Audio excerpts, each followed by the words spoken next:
Good evening friends. हम अपने 5th chapter पे आए हुए थे और हमने कुछ पढ़ा था। आज हम टाइप्स ऑफ वेजिटेशन की बात करेंगे कि भारत में जो वनस्पति है, वेजिटेशन है, वो कितने प्रकार की वेजिटेशन पाई जाती है। The following major types of vegetation में be identify in our country. हमारे देश में मुख्य तौर पर 5 प्रकार की वेजिटेशन पाई जाती है जो हमारे सामने है। जिस प्रकार से ट्रॉपिकल एवरग्रीन, उसके बाद हमारे डिसीडियस फॉरेस्ट आते हैं, फिर हमारे स्क्रब्स और हर्ब्स आती हैं, फिर हमारे पास माउंटेन फॉरेस्ट और फिर हमारे मैंग्रोव फॉरेस्ट होते हैं। हम एक एक करके इनको डिफ़ाइन करने का प्रयत्न करेंगे। आज हम एवरग्रीन फॉरेस्ट के बारे में बात करेंगे। These forests are restricted to heavy rainfall areas of the Western Ghat and the island group of Lakshadweep, Andaman and Nicobar, upper part of Assam and Tamil Nadu coast। देखिए, जहाँ तक कि मैंने जब हम पिछला चैप्टर पढ़ रहे थे तो हमने आपको बता दिया था पहले से कि भी आपका जो अगला चैप्टर है उसके लिए क्या काफ़ी इंपॉर्टेंट रहेगा वो चैप्टर भी, और ख़ासकर जो उसमें रेनफॉल वाला पोर्शन था कि भी आप इसको पढ़ लें, उसी के हिसाब से आपका अगला जो है चैप्टर में आपको काफ़ी मदद मिलेगी।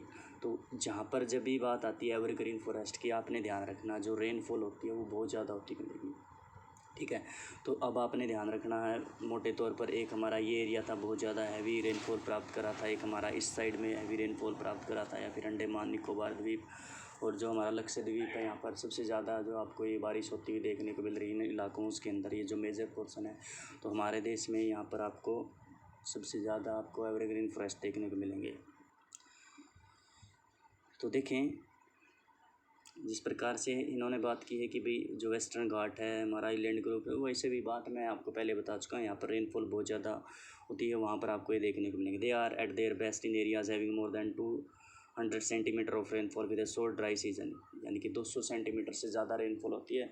और थोड़ा बहुत क्या है, कुछ समय ऐसा आता है कि वहाँ पर ड्राई सीजन रहता है कि वहाँ पर बारिश आपको कम होती हुई देखने को मिलेगी। The trees reach great height up to the 60 meters or even above। Since the region is warm and wet throughout the year, it has a luxuriant vegetation of all kinds, trees, shrubs and creepers, giving it the multi-layered structure। देखो उसके बाद क्या है कि भाई 60 metre तक की height इनकी पहुंच जाती है। वृक्ष क्या एक दूसरे से क्या है ऊपर मतलब क्या बढ़ने की कोशिश करते हैं, एक दूसरे से लंबा होने का प्रयत्न करते हैं। इसमें क्या है आपको देखने को मिलेगा कि भी ये रीज़न क्या है कि आपको गर्म भी देखने को मिलेगा और वेट भी, दोनों प्रक्रिया होंगी। और इसी वजह से आपको देखने को मिलेगा यहाँ पर वेजिटेशन है बहुत अलग अलग प्रकार की पाएंगे। आपको वृक्ष मिलेंगे, आपको झाड़ियाँ मिलेंगी, या फिर आपको क्या है ये जो बेल वगैरह होती हैं वो भी आपको देखने को मिलेगी, यानी कि मल्टी स्ट्रक्चर आपको देखने को, मल्टी लेयर स्ट्रक्चर देखने को मिलेगा वहाँ पर। ये देखो आपके सामने ये चित्र भी दिखाया गया है, ये देखो किस प्रकार की वेजिटेशन, ये अलग से ये आपको अलग, और ये नीचे की तरफ आपको दिखाई दे रहा अभी। हालांकि इसमें क्या जो हमारी जो ग्रास वगैरह होती है वो आपको बहुत ही कम देखने को मिलेगी, लेकिन ऐसा नहीं कह सकते कि भी बिल्कुल भी नहीं मिलेगी, कुछ मात्रा में देखने को मिलेगी, लेकिन उसके चांसेस थोड़ा सा क्या बहुत ही कम होते हैं, क्योंकि वहाँ पर सन की रेज क्या थोड़ा सा कम पहुंच पाती है। ऐसा माना जाता है कि एवरग्रीन फॉरेस्ट में ये प्रक्रिया होती है।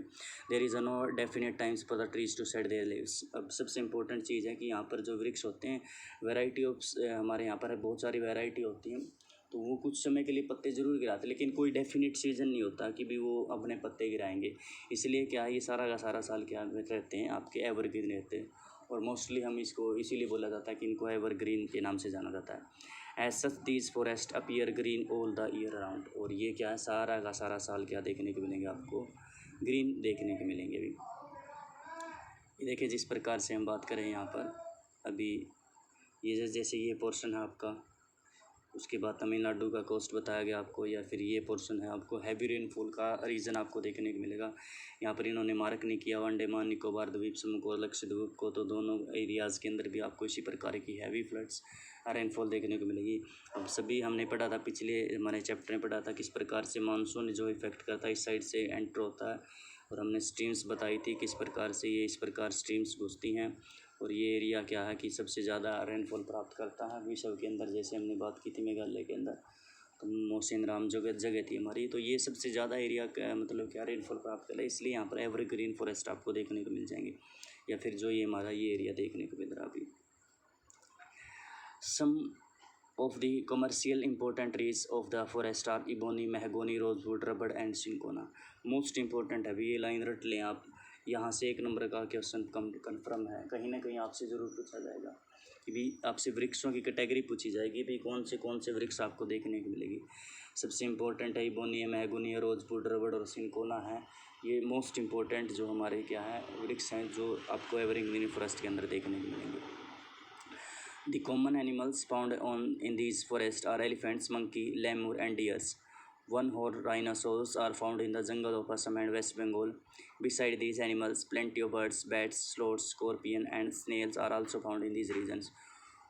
उसके बाद यदि हम बात करें आगे की तरफ कि भी यहाँ पर क्या है कि ये तो हमने वृक्षों की बात की, लेकिन इसके साथ साथ क्या है अलग अलग प्रकार के जानवर हैं, जैसे एलिफेंट, मंकी है, लेमूर है, डियर है, या फिर हमारे एक सिर वाला जो गैंडा है वो आपको देखने को मिल रहा है।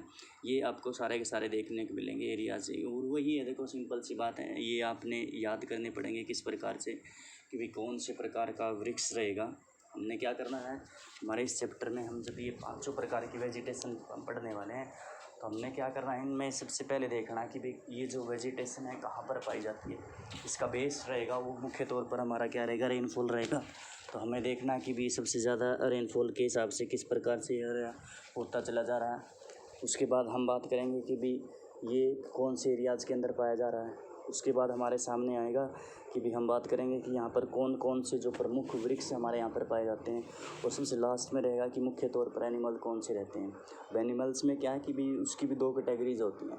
अब कुछ एनिमल्स हैं जैसे कि नॉर्मल चीज़ें हैं, हम जब फॉरेस्ट की बात करते हैं हम वहाँ पर बात करते हैं हाथी की बात करते हैं, शेर की बात करते हैं, या फिर हम बात करते हैं सांप वगैरह मिलेगा, खरगोश है, हिरण वगैरह की बात करते हैं। तो हम ये मानते हैं कि ये नॉर्मल स्पीसीज़ हैं, आपको वहाँ पर देखने को मिल जाएंगी। लेकिन इसके अलावा हमें जो जानने वाली बात है कि मुख्य रूप से जो इम्पोर्टेंट स्पीसीज़ हैं, जैसे मंकी की बात है, मंकी भूल गए कि आपको यहाँ पर ये देखने को मिलेगा। लेमूर है, ये लेमूर भी एक क्या है बंदर का ही टाइप्स होता है। अब जैसे कि एक ये सबसे इम्पोर्टेंट है कि वन हॉर्न राइनोसोर, कि भाई हमारा एक सिर वाला जो गैंडा ये सबसे प्रमुख रहेगा। तो ये कुछ कैटेगरीज होती हैं, ये आपको याद करनी पड़ेंगी ज़रूर से ज़रूर कि भाई ये तो हमें पक्का याद होना चाहिए। ठीक है, बस भाई काफ़ी आज के लिए इतना ही काफ़ी है।